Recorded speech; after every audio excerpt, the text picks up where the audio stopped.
There's a phrase I found while going through documents about Opus Dei, fraternal church. That's it, 2 words. And honestly, if you saw them without any context, you probably wouldn't think twice. But then I found out what some former members said happened during these conversations, and suddenly the phrase felt a little different.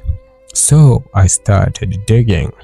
Not because I had already decided what Opus Dei was, because I was curious. I hadn't yet. I wanted to know something much simpler. What actually happens to someone who joins? Because the official version is fairly straightforward. Opus Dei is a Catholic institution. Its members are encouraged to pursue holiness through ordinary work and everyday life. Nothing particularly mysterious about that. But then, when you start talking to people who used to be inside, and their stories are different. I have 2 mementos from my time in Opus Dei.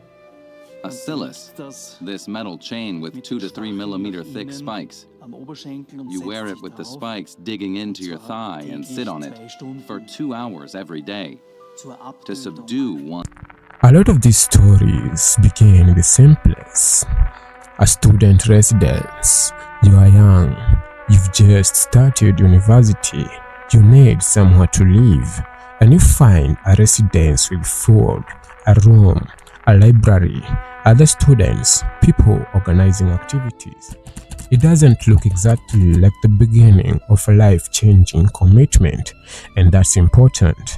Because, according to several former members, the attraction wasn't supposed to feel like recruitment.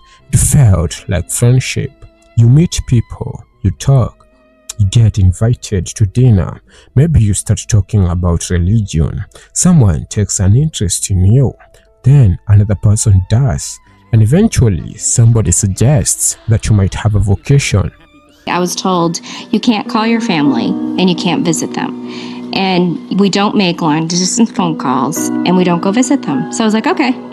And so I didn't do that. When one takes on a commitment, especially if one has... But I kept seeing these variations of the same story. And that's when I started paying attention.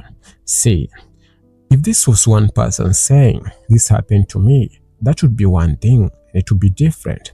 But when people separated by decades, continents, started describing similar experiences, you have to at least ask why.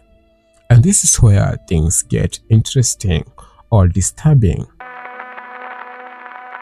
Because eventually, the relationship changes.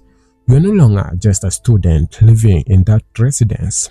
You now have a spiritual advisor. You meet regularly. You talk about your faith.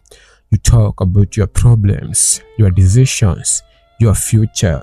Again, none of this is particularly strange. Spiritual direction has existed in Catholicism for centuries. So if you stopped the story here, there wouldn't really be a story.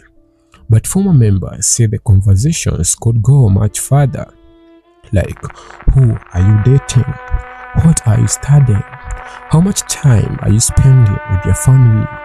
Are your friends helping your spiritual life? Are you a Catholic? Do you love Catholicism? Should you be making different choices? Some former members claim that the information discussed during these spiritual direction meetings could make its way to other directors.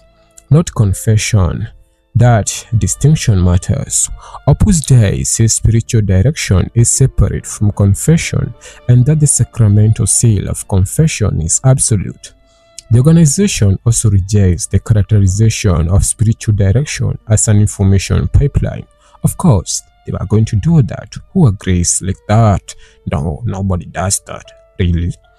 But some former members say that, in practice, they discovered that things they had discussed privately were known by people they never told. What I can tell you is that the allegation appears repeatedly. Testimony starts repeating across different people, different periods of time. A lot of the people we were talking about were incredibly young, 18, 19, early 20. Imagine being 19 years old. You've just arrived at university. You're figuring out who you are, what you want to study, what kind of life you want.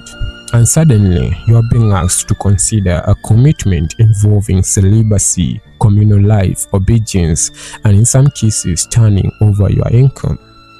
That is a huge decision.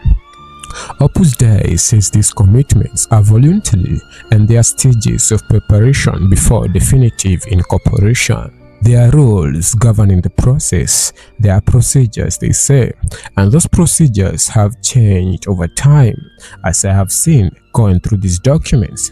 And this raises another question: why? You could look at the testimonies and say, this proves everything. Or you could look at Opus Dei's official rules and say, there's nothing to investigate. Neither is particularly useful, because both sides are giving you a piece of the picture. The organization has documents, former members have memories, and somewhere between those two things is what actually happened.